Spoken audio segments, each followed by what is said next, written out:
দুনিয়া দেখতে সুন্দর মানুষ, শুধু মায়ার ভয়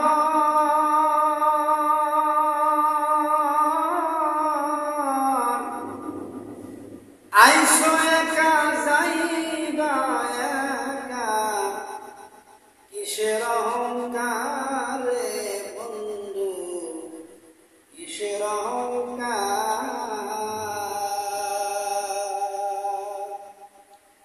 কোনো অহংকার করা যাবে না। মানুষ রূপে দুনিয়ার জমিনে আমরা আসছি, কোন ধরনের অহংকার মুসলমান হিসেবে আমাদের করা যাবে না। ধরে বলেন যাবে কি? তার কারণটা হলো বড় বড় আল্লাহর ওলিরা যারা যারা দুনিয়ার জমিনে ছিল তাদের কোনো অহংকার ছিল না। তারা অহংকার যদি করত অলিপ্ত অর্জন তারা করতে পারত না। ধরে বলেন ঠিক কিনা? আল্লাহর ওলি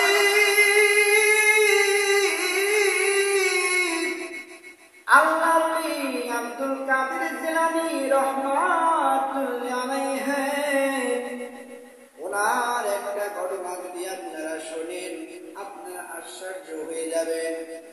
আব্দুল কাদের জিলানী রহমাতুল্লাহ আলাইহি আম্মা জান 4 বছর বয়সে আব্দুল কাদের জিলানী রহমাতুল্লাহ আলাইহি নিয়ে সুন্দর করে মাদ্রাসায় ভর্তি করার জন্য তিনি নিয়ে গেলেন। ধরে বলেন সুবহানাল্লাহ। নিয়ে যাওয়া হলো। এইবার আব্দুল কাদের জিলানী রহমাতুল্লাহ আলাইহি যখন নিয়ে গেলেন, নিয়ে যাওয়ার পরে সালাম দিয়ে বললেন, আসসালামু আলাইকুম হুজুর, আমার সন্তানকে একটু ভর্তি করবেন, দিনে ইলম শিক্ষা করার জন্য আমি ভর্তি করব। আমার সন্তান যেন হাফেজ আলেম হতে পারে, এই জন্য হুজুর আমি ভর্তি করে দিয়ে গেলাম। আব্দুল কাদের জিলানী রহমাতুল্লাহ আলাইহিকে ভর্তি করা শুরু করে দিল। ভর্তি করে সুন্দর করে পড়া নেওয়া দেওয়ার কাজটা শুরু করে দিল। ধরে বলেন সুবহানাল্লাহ।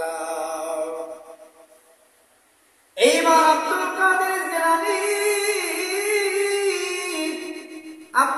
কাদের জিলানী রহমাতুল্লাহ আলাইহিকে পড়া শুরু করলো। বললেন, আমার সঙ্গে তুমি বলো আউযু বিল্লাহি মিনাশ শাইতানির রাজীম। বাচ্চাটা বলে বিসমিল্লাহির রহমানির রহিম। আবার বলে আলিফ, বাচ্চারা বলে বা। যদি হুজুর বলেন তা, বাচ্চা বলে সাপ। আর এই বাচ্চাটার নাম হলো আব্দুল কাদের জিলানী রহমাতুল্লাহ আলাইহি। ধরে বলেন সুবহানাল্লাহ। আব্দুল কাদের জিলানী এইভাবে পড়া শুরু করে দিল। প্রথম পারা পড়তে পড়তে হুজুর বলে প্রথম পৃষ্ঠা পড়ো। আব্দুল কাদের জিলানী দ্বিতীয় পৃষ্ঠা পড়া শুরু করে।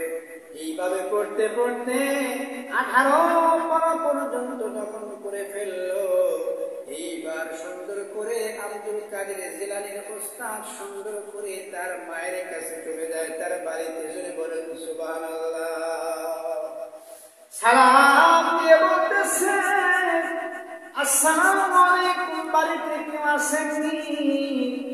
এইবার সুন্দর করে সালাম দেওয়ার পরে বলছে, ওয়ালাইকুম আসসালাম, বাড়িতে আছি, আপনি কে, আমাকে একটু বলেন।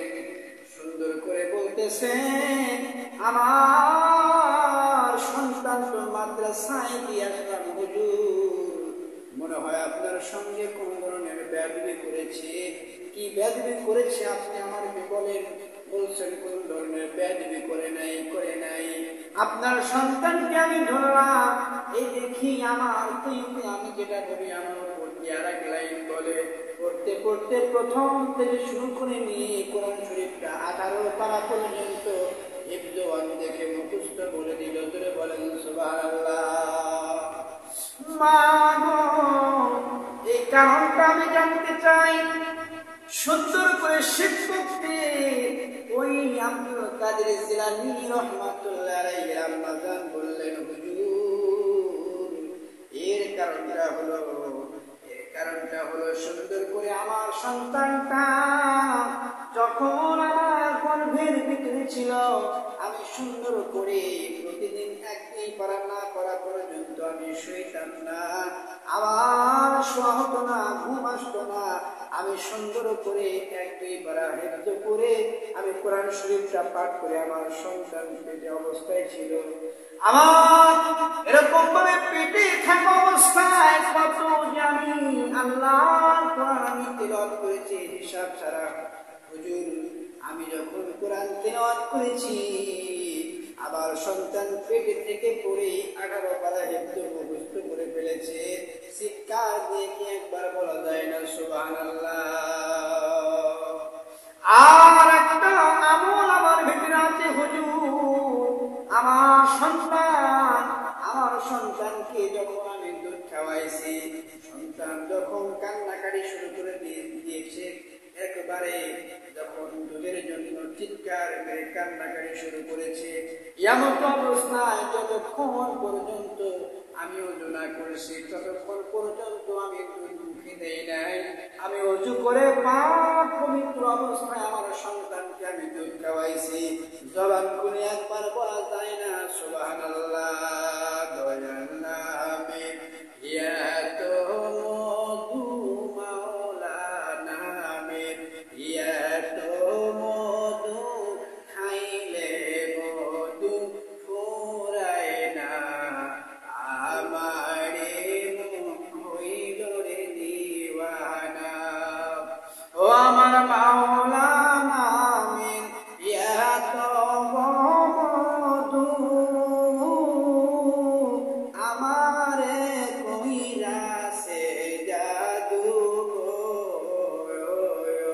রহমান নামের মাওলানা নামের এত মধু, খাইলে মধু ফুরায় না, আমারে হইল রে দিওয়ানা। চিৎকার দিয়ে বলা যায় না একবার সুবহানাল্লাহ?